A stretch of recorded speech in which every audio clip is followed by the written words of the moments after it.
Hola, mi nombre es Geraldina Linares. Les voy a hablar sobre tabaquismo en este curso de enfermedad vascular en el adulto mayor. Voy a comentarles cómo vencer la adicción más allá de la edad. Esta es la tabla de contenidos de la clase de tabaquismo. Les voy a mencionar en primer lugar por qué decimos que es una epidemia con grandes consecuencias en la salud pública. También les voy a mencionar algunos datos relevantes en la Argentina sobre esta adicción.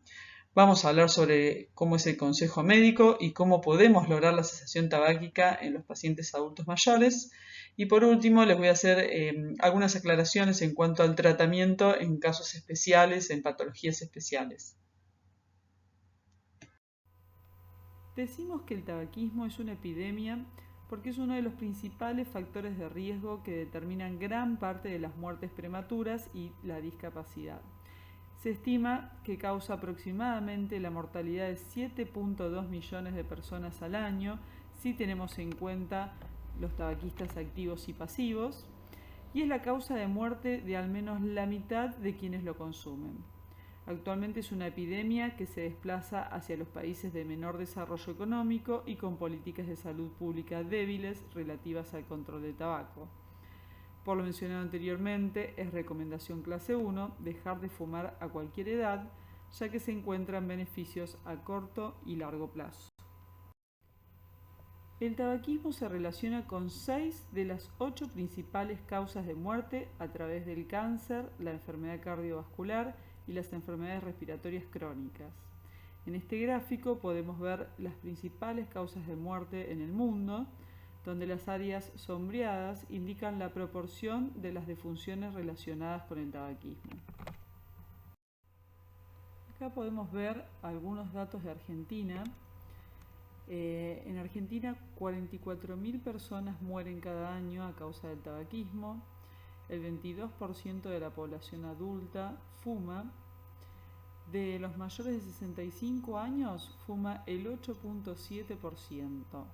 Y entre los 25 y los 34 años de edad encontramos el mayor porcentaje de fumadores, que es alrededor del 28%.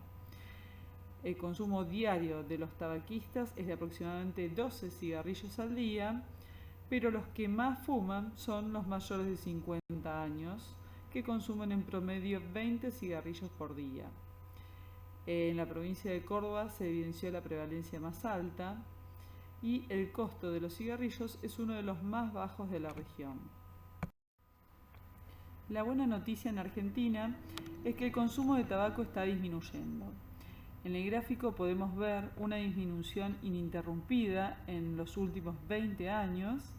Vemos que en el año 1999 el 40% de la población adulta fumaba y en el año 2018 el 22% de la población fuma. Sin embargo, el tabaquismo constituye actualmente la primera causa prevenible de muerte en el país.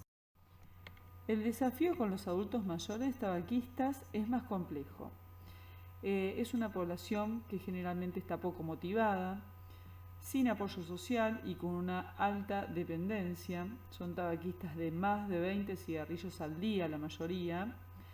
Así que nuestra misión es explicarle a estos pacientes que hay evidencia suficiente que, independientemente de la edad o el tiempo que hayan fumado, dejar de fumar reduce el riesgo de enfermedad coronaria, de enfermedades respiratorias crónicas y de cáncer, y por lo tanto de muerte. Acá tenemos algunos datos interesantes de la intervención médica. 70% de los tabaquistas visitan al médico cada año. 70% de ellos están interesados en dejar de fumar y 50% no reciben el consejo médico. Menos del 15% recibieron asistencia para dejar de fumar y del 10% que busca ayuda, solo el 2.5% consulta a un médico especialista. Y un dato interesante de los médicos que fuman es que omiten con mayor frecuencia el consejo antitabáquico a sus pacientes. Por lo mencionado anteriormente, quiero destacar la importancia de los médicos a la hora de motivar y derivar a estos pacientes, ya que hay evidencia suficiente de que el consejo médico aumenta la cesación tabáquica y más en los adultos mayores, que muchas veces no ven como problema el ser fumadores y evitan hablar del tema. Así que debemos estar familiarizados con las estrategias para el tratamiento, como son la intervención breve, los recursos cognitivo-conductuales y el tratamiento farmacológico, de lo que vamos a hablar ahora más adelante. El primer paso cuando hablamos de cesación tabáquica es interrogar a toda persona que consulta el sistema de salud sobre el consumo de tabaco independientemente de la edad. Y por supuesto registrarlo en la historia clínica, ya que aumenta la tasa de intervención por parte de otros miembros del equipo de salud. El siguiente paso será que todos los profesionales médicos y de enfermería den un consejo de varios minutos para dejar de fumar. Este consejo debe ser firme y claro, hablando también de cómo lo va a hacer. Debe ser breve, de 3 a 5 minutos, tratando de hablar de los inconvenientes del consumo y las ventajas del abandono, siempre tratando de que los mensajes sean positivos. Por eso vamos a hablar mucho de las ventajas de la cesación, a pesar de la edad y los años de tabaquismo de cada paciente. El mensaje también debe ser personalizado según la edad, el nivel social, el periodo de la vida, el estado de salud y los intereses del paciente, por supuesto. Si bien conocemos los múltiples efectos deleterios que tiene la nicotina, que por ser un psicoestimulante muy potente aumenta la liberación de dopamina y genera sentimientos placenteros, lo que llevan a la adicción y después desencadenan el síndrome de abstinencia al intentar abandonar el hábito, se sabe que a la hora de aconsejar a los pacientes que quieren dejar de fumar, contribuye a la motivación a hablar siempre sobre los beneficios que tiene dejar de fumar y no tanto sobre los problemas que trae el tabaquismo. Incluso ya múltiples estudios hablan de que las mediciones de nicotina y la búsqueda de daño con estudios como son la tomografía y la espirometría, como métodos para motivar a dejar, no tienen el resultado esperado y aumentan mucho los costos en salud. Otro paso muy importante es poder determinar la motivación del paciente para prescribir el tratamiento en el momento adecuado. Así que vamos a establecer el estadio mediante el modelo trasteórico de Projaca y Clemente. En este gráfico está muy práctico. Si el paciente no está considerando dejar de fumar, decimos que está en la etapa de precontemplación, o sea, que no percibe la necesidad de cambio y que no es consciente del problema. En cambio, si el paciente considera dejar, pero no en el próximo mes, pensamos que está en la etapa de contemplación, donde evalúa la posibilidad de hacer un intento de dejar en un futuro, porque ya consideró los pros y los contras de fumar. En cambio, si pensó en dejar en el próximo mes, decimos que el paciente está en la etapa de preparación y está tomando acciones concretas. Precisamente este es el periodo donde debemos aconsejar el tratamiento. Luego continúa la fase de acción, que comprende las estrategias cercanas al día D hasta los primeros 6 meses de abstinencia. Dentro de las estrategias más cercanas al día D, lo que se sugiere siempre es identificar el apoyo social y tratar de anunciar que va a dejar de fumar al entorno y por supuesto que fijar la fecha de abandono, que sería el día D, ¿no?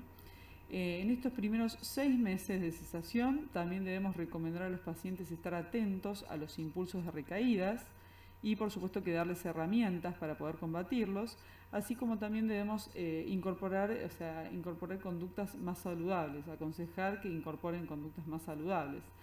Se considera que ya ingresan en la etapa de mantenimiento aquellos que dejaron de fumar hace más de 6 meses. En todo paciente tabaquista vamos a interrogar sobre la cantidad de cigarrillos que fuma, la edad que empezó a fumar y los intentos previos de cesación, pero es de mucha utilidad la realización de algún cuestionario para conocer la dependencia a la nicotina. Uno de los cuestionarios más utilizados es el de Fagerström, donde indaga sobre diferentes cuestiones del tabaquismo, como son, por ejemplo, cuándo fuma el primer cigarrillo del día, cuántos cigarrillos fuma por día, y si fuma, por ejemplo, cuando está enfermo. Este test tiene un máximo de 10 puntos y se considera que si tiene más de 7 tiene alta dependencia a la nicotina. De todas maneras, en términos generales podemos decir que se considera con alta dependencia a quienes fuman más de 20 cigarrillos por día y fuman dentro de los primeros 30 minutos de levantarse. Cuando hablamos de tratamiento se recomienda ofrecer fármacos junto con las estrategias cognitivo-conductuales para la modificación del tabaquismo, ya que la combinación es más efectiva que cada una de las intervenciones por separado. Y bueno, hay amplia evidencia de que la suma de las dos estrategias aumenta cerca de un 40% las probabilidades de cesación tabáquica. Ahora voy a mencionar brevemente los tipos de intervenciones cuando se inicia un tratamiento. Uno de los puntos más importantes del tratamiento es la intervención mínima o breve, de la cual ya venimos hablando, y esta intervención la vamos a realizar en todos los pacientes tabaquistas, aunque no estén listos para la cesación. Esta intervención breve consiste en una serie de etapas que se utilizan en la atención primaria y que las podemos utilizar cuando el paciente inclusive consulta por otro motivo. La pueden realizar los médicos, los enfermeros y el equipo de salud en general. Estas intervenciones, cuanto más minutos duren, más eficacia van a tener y se pueden hacer en más de una oportunidad, por supuesto. Las intervenciones breves generalmente comprenden 5 pasos que son averiguar el estatus del tabáquico, aconsejar la cesación tabáquica, asistir y evaluar si está listo para dejar, ayudar con herramientas conductuales y farmacológicas y por último acompañar en el seguimiento. La intervención intensiva se va a realizar en el paciente que desea dejar de fumar. Generalmente la realizan profesionales especializados en cesación en el marco de un programa. Son consultas dedicadas exclusivamente a dejar de fumar y duran más de 10 minutos. Las intervenciones pueden ser grupales, individuales y o telefónicas. Esto es muy importante cuando hablamos de intervenciones en los adultos mayores porque con frecuencia tienen alguna dificultad para movilizarse hasta un centro de salud. Entonces, las intervenciones telefónicas pueden utilizarse en el adulto mayor como un único formato de tratamiento, junto con el farmacológico, por supuesto, o bien como un apoyo al equipo de salud, ya que el uso aumenta la tasa de cesación y son de amplio acceso. Es importante también destacar que en esta intervención intensiva es donde vamos a darle al paciente herramientas conductuales, o sea, vamos a ayudar con herramientas conductuales al paciente. Se lo va a entrenar en estas intervenciones para poder identificar y afrontar los eventos que se relacionan con el riesgo de recaída. Se lo va a entrenar también para desarrollar habilidades para el manejo del estrés y la ansiedad que produce la cesación. Y se va a tratar de identificar las personas que puedan tener un efecto positivo en este proceso. Tanto la intervención breve como la intervención intensiva, ambas deben seguir un estilo de entrevista motivacional. Eso quiere decir que son entrevistas que van a tratar de desarrollar las propias habilidades del paciente para replantearse su conducta como fumador. Entre algunas de las características que tienen este tipo de entrevista es que deben expresar, o sea, de parte del médico uno debe expresar empatía, escuchar de manera reflexiva al paciente, tratando de evitar la discusión y siempre tratando de fomentar la autoeficacia. La autoeficacia es la confianza en la propia habilidad para hacer frente a un desafío como es la cesación tabáquica. Cuando hablamos de tratamiento farmacológico en los pacientes adultos mayores, la verdad que existen muy pocos estudios en esta población, pero han demostrado eficacia, son parte de la estrategia en la cesación porque aumentan la chance de éxito y mejoran mucho el síndrome de abstinencia.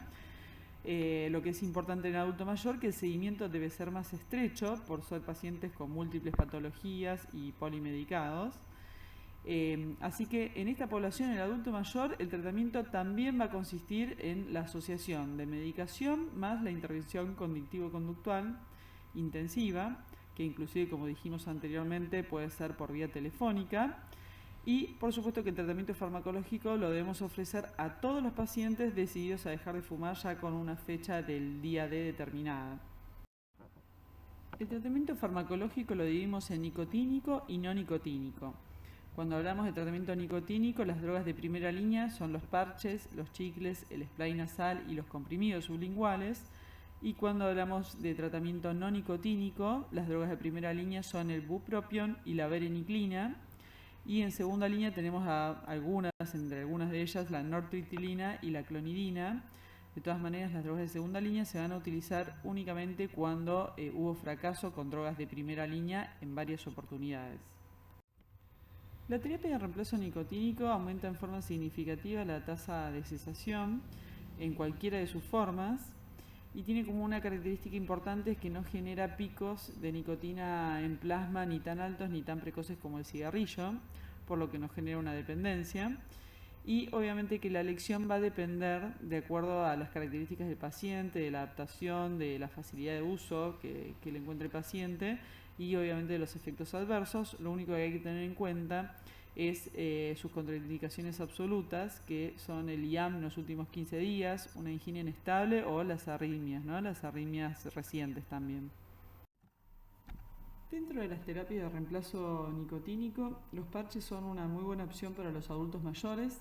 Tienen muy buena aceptación en general porque también no requieren una técnica importante.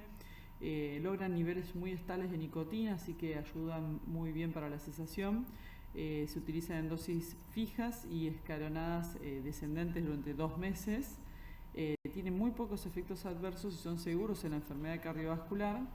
Así que son, como dije, una muy buena opción para el adulto mayor. Y acá en el cuadro tenemos un ejemplo de, según los cigarrillos diarios, cuál sería el parche más adecuado.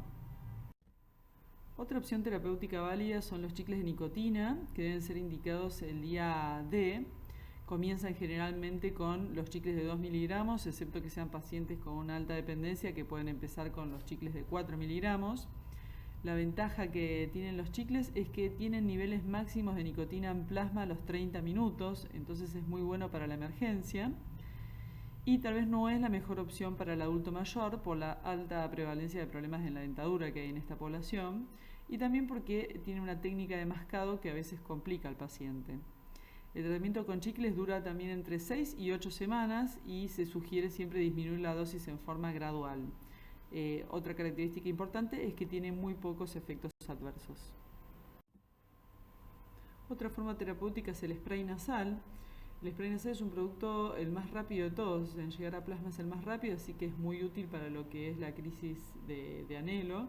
Se debe aplicar en cada fosa nasal 1 o 2 veces cada hora mientras está despierto el paciente y es útil sobre todo en los pacientes que tienen una dependencia muy severa.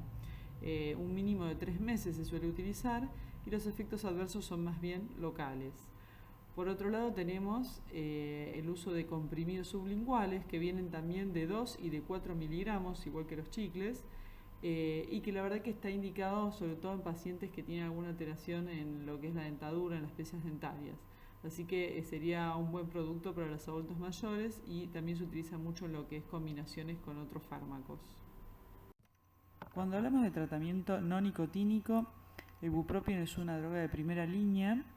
Es un antidepresivo que inhibe la captación de dopamina, serotonina y noradrenalina. El tratamiento habitualmente se inicia de 7 a 14 días previos al día D y en dosis habitual de 150 miligramos día. En muy pocas ocasiones se puede llegar a dosis de 300 miligramos día. Habitualmente puede ser con pacientes con alta dependencia, pero se trata de evitar una dosis de 300, ya que la eficacia es muy similar y sí aumentan mucho los efectos adversos como las convulsiones. La duración del tratamiento es de 3 meses aproximadamente y hay que tener en cuenta en nuestros pacientes adultos mayores que la eliminación de esta droga es por vía renal. Así que en los casos de insuficiencia renal crónica, que son gran parte de nuestra población, debemos ajustar la dosis. Algunas de las contraindicaciones absolutas para el uso de bupropión es el antecedente de convulsiones, el tratamiento con IMAO, la insuficiencia hepática severa, la anorexia o la bulimia y la abstinencia aguda de alcohol o benzodiazepinas. Por otro lado, voy a mencionar que los efectos adversos más frecuentes de bupropión suelen ser el insomnio, la sequedad bucal y las erupciones cutáneas, efectos adversos que son dosis dependientes y que generalmente no se presentan cuando utilizamos dosis de 150 miligramos día.